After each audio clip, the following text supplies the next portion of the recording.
ब्रह्मांड रहस्यों से भरा हुआ है। इस पर दुनिया भर की एजेंसी रिसर्च करती है और कुछ रहस्यों पर पर्दा हटाती है। इन्हीं एजेंसियों में से एक है national aeronautics and space administration, जिसे हम नासा भी कहते हैं। नासा ने ब्रह्मांड के एक और रहस्य पर पर्दा उठाया है। नासा के जेम्स वेब स्पेस टेलीस्कोप ने प्रारंभिक ब्रह्मांड के राक्षसी ब्लैक होल का पता लगाया है। ब्लैक होल के ये रहस्य तबाह कर सकते हैं पूरी दुनिया। वैज्ञानिकों ने पृथ्वी के लिए बताया बड़ा खतरा।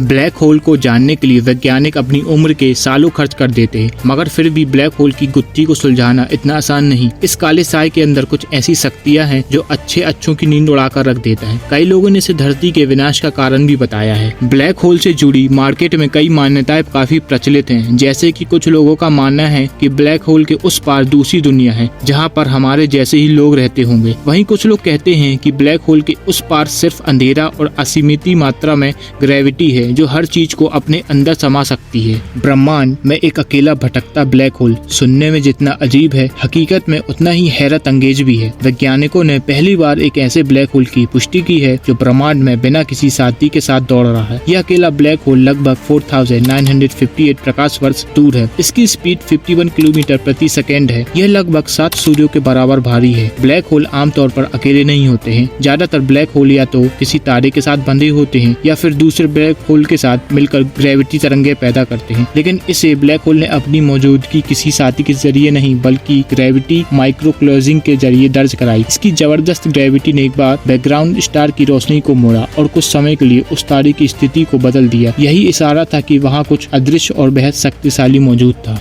एक नए रिसर्च से पता चलता है कि प्रारंभिक ब्रह्मांड में डार्क मैटर के पतन के कारण सुपरमैसिव ब्लैक होल तेजी से विकसित हो सकते थे, जिससे यह पता चलता है कि वे इतनी तेजी से इतने विशाल कैसे हो गए। डार्क मैटर एक अदृश्य पदार्थ है जो केवल गुरुत्वाकर्षण के माध्यम से ही परस्पर क्रिया करता है, जो आकाशगंगा निर्माण में एक बड़ी भूमिका निभाता है। हालांकि इस प्रकृति अभी भी एक रहस्य है। वर्तमान ब्रह्मांडीय मॉडल ये समझने में संघर्ष करता है कि बिग बैंग के बाद इतनी जल्दी सुपरमैसिव ब्लैक होल कैसे दिखाई दिए।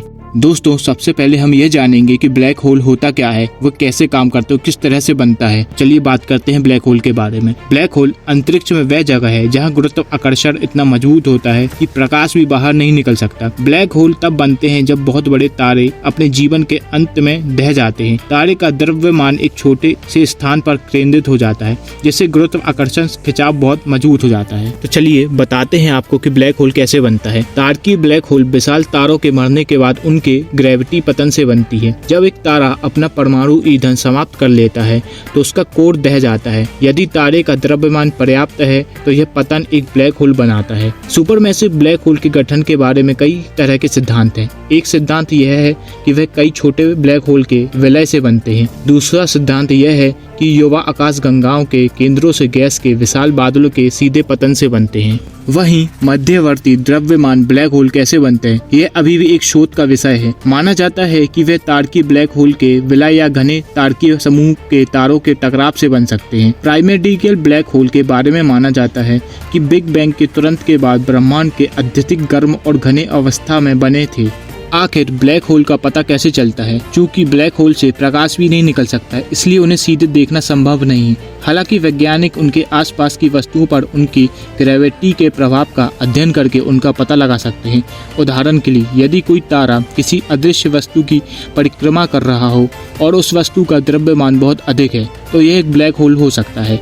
जब कोई ब्लैक होल किसी तारे से गैस खींचता है तो ये गैस गर्म हो जाती है और एक्सरे से खुद की तरफ खींचती है, जिसे दूरबीनों द्वारा पता लगाया जाता है। दो ब्लैक होल के टकराने से ग्रेविटी तरंगे भी उत्पन्न होती है, जिन्हें विशेष डिटेक्टरों द्वारा मापा जाता है। जेम्स वेब स्पेस टेलीस्कोप के अवलोकनों से पता चलता है कि बिग बैंग के ठीक 800 मिलियन साल बाद सुपरमैसिव ब्लैक होल द्वारा संचालित क्वासर दिखाई दिए। ये ब्लैक होल सूरज के द्रव्यमान से 1 अरब गुना अधिक गैस अभिवृद्धि और आकाशगंगा विलय पर आधारित प्रारंभिक मॉडल को चुनौती देते हैं। अध्ययन में प्रस्तावित दिया गया है कि डार्क मैटर के पतन से यह समझा जा सकता है कि विशाल ब्लैक होल तेजी से कैसे बने, जो इस ब्रह्मांड संबंधी पहेली के एक नया दृष्टिकोण प्रदान करता है। करता है। साइंटिस्टों ने अल्ट्रा सेल्फ इंटरडेक्टिंग डार्क मैटर नामक एक नए प्रकार के डार्क मैटर का प्रस्ताव रखा, जो यह बताता है कि सुपरमैसिव ब्लैक होल कैसे तेजी से विकसित हुए। सामान्य डार्क मैटर के विपरीत यह प्रकार से परस्पर क्रिया करता है, जिससे कण आकाशगंगाओं के केंद्रों पर एक साथ इकट्ठा हो जाती है। इस समूहन के कारण पदार्थ ब्लैक होल के बीजों में ढह जाता है। मॉडल से पता चलता है कि अगर यह आकाशगंगा के विकास के शुरुआती दौर में हुआ होता तो ब्लैक होल गैस के संचय के जरिए तेजी से बढ़ सकते हैं। पारंपरिक मॉडल में दिखाई गई धीमी गति से बनने वाली प्रक्रिया को दरकिनार कर सकती है और मौजूदा अवलोकनों को के साथ संरेखित कर सकते हैं। ये भी लोगों का मानना है कि सूर्य ब्लैक होल का ही हिस्सा था, मगर एक्सप्लोजन के बाद सूर्य ब्लैक होल से अलग होकर इस सौरमंडल का भाग बन गया। हालांकि वैज्ञानिकों का मानना है कि ब्लैक होल इतना शक्तिशाली है कि वह सूर्य से भी बड़े और शक्तिशाली सितारों को भी अपने अंदर समा सकता है। साइंटिस्टों का मानना है कि बढ़ते समय के साथ ब्लैक होल पृथ्वी के पास आता जा रहा है। आने वाले समय में अगर ब्लैक होल पृथ्वी के ज्यादा करीब आ गया तो यह दुनिया को भी खा जाएगा। इससे पूरी मानव जाति खत्म हो सकती है। 2019 में ब्लैक होल की पहली तस्वीर सामने आई थी, जिसने सभी को चौंका कर रख दिया था। यह पृथ्वी के आकार से 3 गुना बड़ा था और डरावना भी। इसको रिंग ऑफ फायर के नाम से भी जाना जाता है। अंतरिक्ष के अनंत रहस्यों में से एक ब्लैक होल का रहस्य सभी को हैरान करता है। ब्रह्मांड भी एक डायमंड की खदान है। जितना ज्यादा खोजोगे उतना ही ज्यादा उसमें नए नए आविष्कार होते रहेंगे। यदि दोस्तों आपको यह वीडियो पसंद आया हो, हमारे चैनल जियोग्राफिक वर्ल्ड को सब्सक्राइब, लाइक, शेयर जरूर करेगा। तो मिलते हैं अगली नई थ्योरी, नई साइंटिफिक रिसर्च के साथ।